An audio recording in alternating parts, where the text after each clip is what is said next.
At some point today, or yesterday, or last Tuesday, you won a fight that never happened. You were standing in the shower, hot water running, completely alone, and you absolutely destroyed someone. You had the perfect comeback, the devastating one-liner, the calm, unshakable final word that ended the whole thing. You walked away from that argument a legend. The other person had no response. They couldn't. Because you wrote their lines too, and you made sure they were terrible.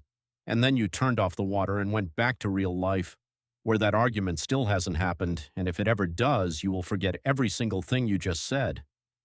So what is actually going on here? Here is the short answer. Your brain has a publicity department, and it works exclusively for you. Psychologists call it self-serving bias. When you rehearse a confrontation in your head, your brain is not running a fair simulation. It is running a highlight reel. You get the good lighting, the sharp timing, the voice that doesn't shake. The other person gets confused, stumbles, and eventually concedes the point with something like, "You know what, you're right. I never thought about it that way." Which, by the way, no one has ever actually said in a real argument, ever. Researcher Anthony Greenwald at the University of Washington spent years studying what he called the totalitarian ego, the brain's tendency to rewrite its own history to keep itself as the hero of every story. Your brain edits memories, glosses over the moments you looked foolish, and replays the moments you looked good on a loop. The shower argument is this system working at full power with zero interference from reality. And here is why the shower specifically. When you step into warm water, something genuinely unusual happens neurologically. The combination of warmth, white noise, and the removal of external demands triggers a drop in norepinephrine, a stress chemical, and a rise in dopamine.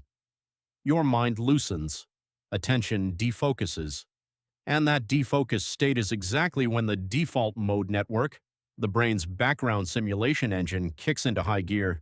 It starts running scenarios. Unresolved social situations float to the surface.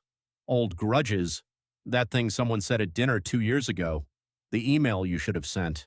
And because your critical thinking is slightly offline, you don't evaluate these scenarios the way you normally would. You just live in them, fully, cinematically.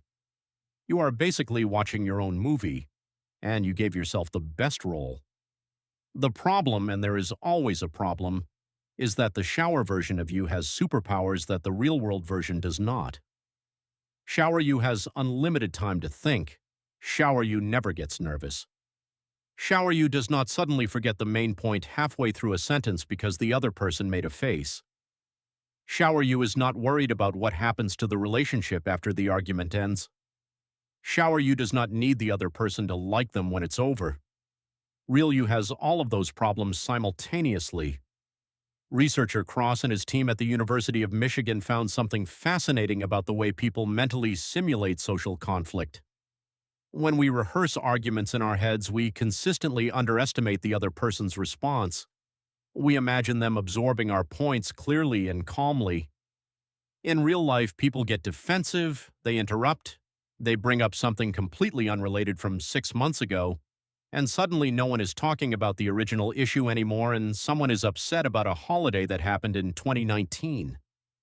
The shower argument skips all of that.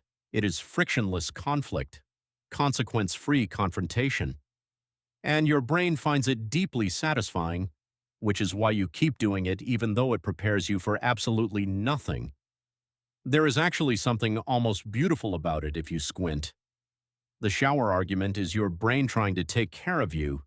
It is processing something that bothered you. It is rehearsing self-advocacy in a space where failure costs nothing. It is, in its own deeply irrational way, your mind's attempt at emotional preparation. It just also happens to be a completely fictional scenario starring a version of you who is significantly more articulate than you will ever be under pressure. So next time you step out of the shower having just won a landmark legal case against your coworker, give your brain a little credit. It is doing its best. It just has absolutely no idea how arguments actually work.